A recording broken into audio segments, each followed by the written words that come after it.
And that started the Civil War. Well, that was a good story, Grandpa. Can you tell me another one? It's really your bedtime. Oh, come on, just one more, Grandpa, please. Please, please. I guess I'll tell you one more. Yes! I'm gonna tell you about Gettysburg. Gettysburg, isn't that the battle where, like, everybody died?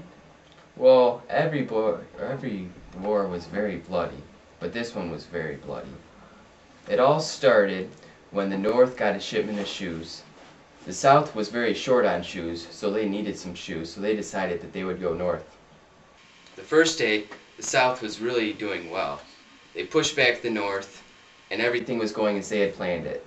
Then the North came back a little bit, but for the most part the South won the first day of the war. The second day, the North got pushed back all the way to the top of a hill.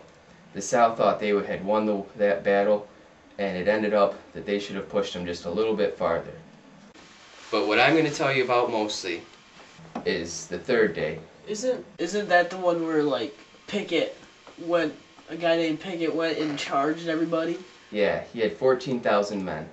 And what I'm going to tell you starts with a couple of generals discussing what they're going to do on the third day. Well, generals, we're planning our next attack on the Union. And if you have any input on strategy, now's the time to give it. You know, it's really obvious. We've been attacking the flanks a week. The men have been sent to the middle to refresh themselves. But keep attacking the flanks.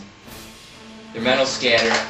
It's just a matter of time before we're shooting at them in all directions. They got no chance. No, Colonel, that's a mistake. The flanks are stronger than we assume. If we charge up towards them, they're just going to break through our lines. I think we should hold out for a few more days and wait for reinforcements to come, because we need more soldiers. General, if you ask me, we should just march all the soldiers up to the middle. We don't have enough men for that. It's way too risky. We could take huge casualties, and we can't afford the men right now. We have to end this war soon. But if we lose this battle... Risks are sometimes necessary in war.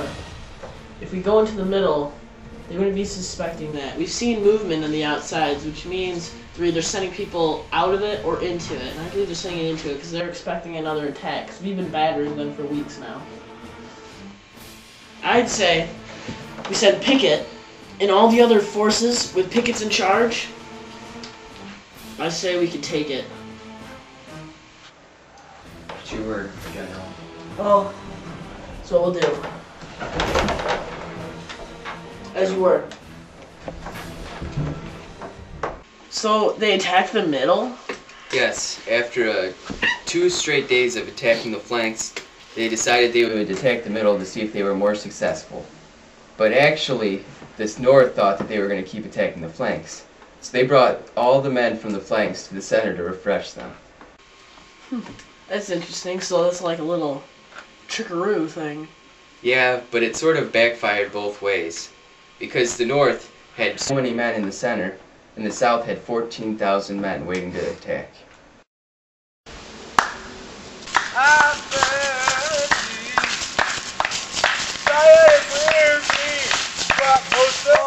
I'm thirsty. John! As you were, we're moving you guys out of here so that you guys can get some rest in the center. Okay, close your attention. John! Forward march!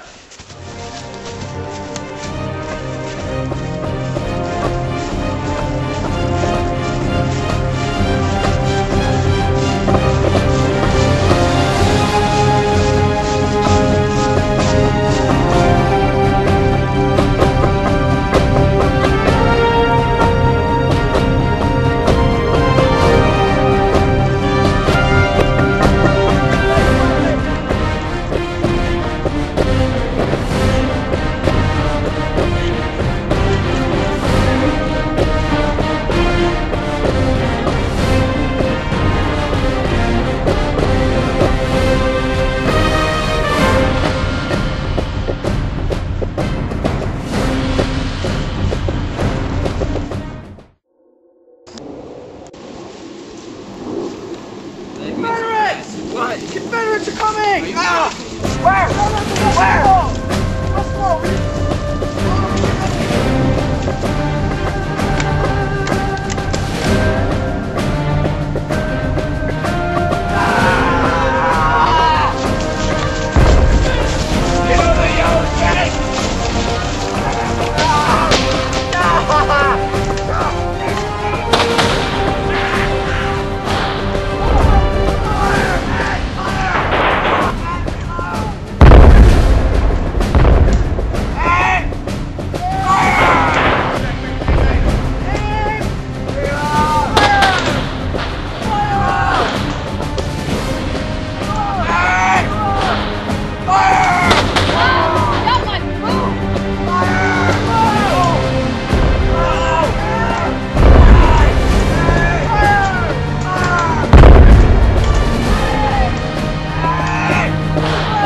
With the failure of Pigot's charge, the battle was over.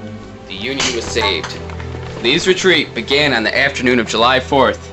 Behind him, this small town of only 2,400 was left with a total of 51,000 casualties. Over 170,000 men and 634 cannon had been positioned in an area of only 25 square miles. Additionally, an estimated 569 tons of ammunition was used, and when the battle had ended, 5,000 dead horses and the wreckage of the war presented a scene of terrible devastation. The Confederate army was staggered and messed up. Gettysburg had really physically and spiritually exhausted them. Lee would never again attempt an offensive operation on the north of such proportions. Meade, though, he was criticized for not immediately pursuing Lee's army. The war was to rage on for 2 more terrible and tormenting years, but the Confederacy never recovered from the losses of Gettysburg. Man, that was a really bloody battle. A lot of people died. Yes, almost 50,000 people died on the north and the south. And that's said to be about a third of the Southern Army, which really was the turning point in the war. So after that, did the North win the whole war, or did the South win? The North won, and it didn't take that long either, because at the same time, Vicksburg had to give up. Yeah? Well, that was a good story. Can you tell me another story, Grandpa? No, it's your bedtime. Okay. Well, good night, Grandpa. Good night, my boy.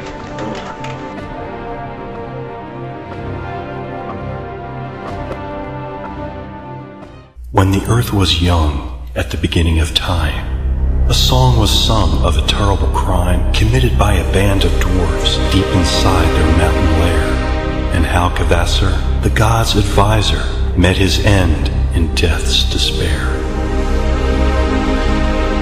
They asked the wise advisor to dine with them alone, to share some meat, to drink some wine in their abode of stone.